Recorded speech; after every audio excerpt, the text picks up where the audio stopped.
Yon, so good morning guys. So we're here now sa bahay, sa garahe.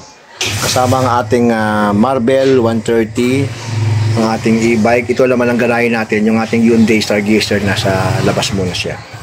Ito ang ating Optimus 400, ang ating reviewin ngayong umaga na ito, ngayong araw na ito. Na bili ko to si Dominar ko si Optimus last January 5, 2023.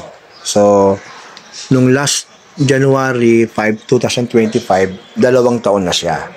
So, review natin siya, an honest review, bilang isang owner ng big bike na ito, na Bajaj ang kanyang brand, Kawasaki ang kanyang manufacturer. Kumusta ba siya? Kanina sa video nakita nyo, almost 10,000 kilometers na tinatakbo na niya sa loob ng 2 taon na gamit-gamit ko ito. So, nakapunta na kami ni Agom ng Baguio, gamit si Dominar. May mga vlog tayo dyan na sa ating playlist ng ating Dr. Ski TV na channel. Nakapunta na kami ng Pangasinan, Manawag, doon namin siya pinabless sa Manawag. Nakapunta na kami ng 100 Islands, nakapunta na kami ng bandang kila Sir George, Mr. House Husband, sa Labrador, no? Nakapunta na kami ng Zambales, no? Sa Cabangan, San Felipe, nakapunta na kami ng Marilake, ng Tagaytay. Siyempre, yung pinaka-ultimate na napunta ni Optimus, yung aming Mindoro Loop na ginawa namin last year, 2024, during yung mahal na araw, no? Kasama yung mga tropas, no? Nakapag Mindoro Loop kami. Puerto Galera kami lumapag, tapos Trororo, then inikot namin hanggang sa San Jose. So talagang halos nakaikot na ng malayo itong si Optimus. So yung 10,000 na yun, almost 10,000 na yun, halos karamihan long dread. Kasi may naman tayong service na kotse natin from our city. So si Dominar, so si Optimus, nagamit talaga to sa mga long rides, no? So, ano ba yung mga accessories kung nagawa na sa kanya? So, basically, wala tayong pinakailaman sa makina. Puro lang tayo mga puro lang tayo mga accessories pang labas. Tulad itong MDL. Yan. Pinakabit ko yan kay Luminoid, kay Mape, GR Mape. Itong ating cellphone holder. No, Octo, walo siya. Octo ang tawag dyan. Ito yung kasama sa accessories ng ating Insta360. Yan, kasama na yan doon sa package na binili natin. Tapos yung mga sticals kay 3Art. Yan.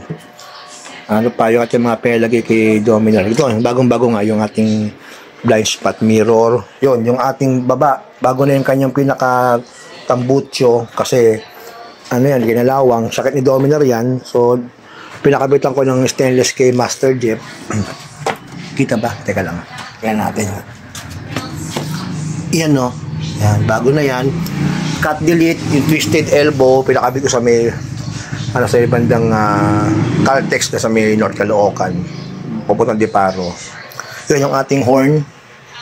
Yan. Siyempre, ito yung mga nakumotor, di ba di mawala itong top box natin. Tsaka ito extension, laking bagay ito, itong extension bag. Nagamit namin ito ni Agon, pumunta kami ng Baguio. Yung mga sapatos namin, kapote, etc. Pumunta kami Subic, we bought 4 pairs of shoes. May box pa yun. Nilagay sa ibabaw yung isa, nagkasya. Duha ng ating top box. Yan, yung tricolor, gano'n. Yan. Tapos yung top box bracket, yan, monorack. Yan yung pinaka-canister natin, SC. May siya, ginawa ko siyang underbelly, pipe. Yung parang Lacoste lang ganyan, parang pang rouser lang, no? Maganda yung kanyang buga. Basic siya, basic. Ayun na, yung inopen natin, yung tunog niya. So, kumusta ba performance ni Dominar? Siyempre, mas malakas sa underbone, no? 40 ang lakas ito, di ba? Yung mga ibang underbone, 18. Ang Raider ata, parang gano'n, no? 18. So, ito 40. Definitely, mas malakas sa Raider to, no? No-brainer na yon. Siya ay 373.3cc. Pero yung kanyang bigat kasi will compensate dun sa bilis, no? Ang bigat nito, guys, to give you an idea, 4 na kaban na bigas. Ganyan sa kabigat, no? bilis, sakto lang. Kasi, sabi ko nga dati, pangarap ko lang sa isa kong vlog, ito yung tumupad ng pangarap ko na makapagmotor sa loob ng expressway.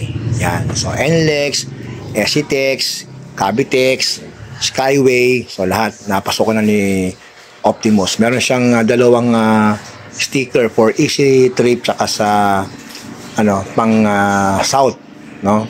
Ganyan. Ayun, yung ating, nandiyan mo yung ating suki. Teka lang, pat ko muna yung vlog. Yun, so bumili mo tayo ng yung isda sa ating suki. Tsaka bumili tayo ng mga, daing, tsaka mga dilis. Okay? So back to the vlog tayo, back to vlog. Ano ba yung mga adventures namin ni Optimus, kasama si Agom sa mga biyahe, no? So, rin pala ito, nadala ko na sa sa may Acuzar, sa may Bataan, no? Las Casas, Acuzar. Yan. Nadala sa Bataan to. Tapos, at marami pang mga siyempre yung traffic ng EDSA, no? Very siya, no? Yung kanyang maneuverability, yan, maganda, no? Alam mo yung maintenance niya, ito yung pinakamaganda kay Dominar, no? Yung kanyang maintenance, guys, parang Raider 150 lang, no? Although yung powerful siya, overall underbones, no? Pero yung kanyang maintenance, guys, hindi ganoon kamahal. Siyempre, yung kailang-kaila sa ating mundo ng Dominar, si Master Ejo Texon, ito rin ay nahimas na niya, no? Nagparo na ako sa kanya, PMS. Siyempre, sa 01 Moto, nakapag-PMS na ako doon. Yun lang is, kung anong available, okay na ako doon, no? Basta mahalaga, bagong langis, tapos tama yung kanyang, yung kanyang timpla. Parang 1040 ata, kung di ako nakakamali. Yan. Basta tiwala lang. Siyempre, si Master Jeff, yung matagal ko ng mekaniko, shoutout Master Jeff, na mula pa sa aking Fury, no? Siya lang umahok ng mga motor ko. Lahat naman naging motor ko. NMAX, PCX, Wind 125, yung Honda ko na XRM, yung Yamaha LZ ko, yun, yung aking Keyway na Classic Scrambler, at lahat ng mga motor na dumaan sa buhay ko. Even yung TMX ko, no? Si Master Jeff, yung taga-setup ko, tsaka taga-bili ko ng mga gamit ko, ng mga kailangan ko, taga-maintain din. Yan. So, actually, hindi pa papalit ang ito, blake pa nito, makapal pa, no? Basta siguro sa gamit din. Anyway, tayo din naman na matagal na nagmumotor, no? 1992 pa, no? Yung pang mga two-stroke pa, nagmumotor tayo sa Zambales, saka din sa Bagong Silang. Dahil si Daddy, isa sa mga passion nyo, mga motor, no? Noong panahon 1980s, meron kami mga motor na Yamaha, yung RS100, ano. So, okay na okay talaga. Then, so far, wala pa naman akong aberya na nakakaharap kay Optimus. Siguro, dahil alaga din siya, then, mayroon mga pakakataon, garage king siya, no? Hindi ko nagagamit, pero siyempre, pinapa-start natin. Yung battery niya, all goods pa naman, no? Okay pa naman. Yung performance, takbo, walang pagbabago. Ganun pa rin, every time na ginagamit ko siya, talaga ibinibigay yung gusto ko na takbo. Siyempre, 400cc lang siya, ang category niya, mga top speed niya, mga 150, 160, mga ganun, no? Pero 140 lang, okay na ako lalo pag sa NLEX naman kasi, ang speed doon na pinaka-limit, 100 lang, no? So, sunod tayo sa tama speed limit. Yan. So, ulitin ko, ito yung tumupad ng pangarap ko. Very honest review, yun lang, ang talagang lagi ng reklamo. Sabi ko nga sa mga grupo, talagang one cylinder, talaga namang yan, matagtag yan, ma-vibrate yan. Pero masanayan yun yan. Kung nung mahawak kayo ng mga pantra, no? Mga pan-tricycle, mas grabe ang yanig nun. So, bearable na yun para sa akin. Good choice to. Yung una kong vlog 2 years ago, sabi ko, pinagpilihan ko rin noon, yung Bristol na Classic, yung Motorstar na Classic, no? Yung NK400, ilan yan sa mga pinagpilihan ko. Pero syempre, ito kinuha ko ang Bajaj Dominar na Optimus 400. Yan. So, maganda pinagsamahan namin ito, no? Sa 2 taon na yon, hindi niya ako binigyan ng sakit ng ulo. Very low maintenance. Kaya, sa mga gusto mag-Dominar, wag na kayo magdalawang isip. Hindi ko alam, kasi nung pagkabili ko nito, after how many months, lumabas yung UG version 2. Meron siyang dito. Pinagkaiba na naman yung kanyang accessories. Meron ng top box bracket, meron ng side pannier bracket. Ito, nilagyan ko naman no? So, sa makina, wala akong gelaw dyan, no?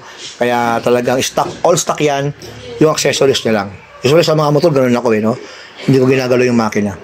Siyempre, imagine mo sa ganitong category, naka-ano ka, no? Upside down fork. Diba? Naka-mags, may ABS, no? Ilang beses na ako niligtas ng ABS nito. Kanyang anti-lock braking system. No? Full pack ang kanyang features.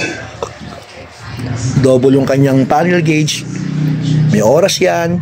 Nandoon yung takbo mo, yung gear mo. Kasi minsan, di ba, kahit expert ka ng rider, minsan din may pakakato, nung sumutumingin sa gear, ano mong gear ko na ba, first, second, third, fourth, fifth, hanggang sixth, no? Meron siya. So, basta guys, no, coming from me, may opinion ito, isa ito sa one of the best pala, no? Isa ito one of the best pa, no, na motor na na-acquire ko, no? Good purchase ang Dominar 400. Although, siyempre, sa mga grupo, may mga ganyan, may mga gano'n. Lahat naman ng motor, walang perfecto. Alagaan lang natin. Okay? So, yun lang. An honest review from a owner ng Dominar for 2 years. Bye-bye!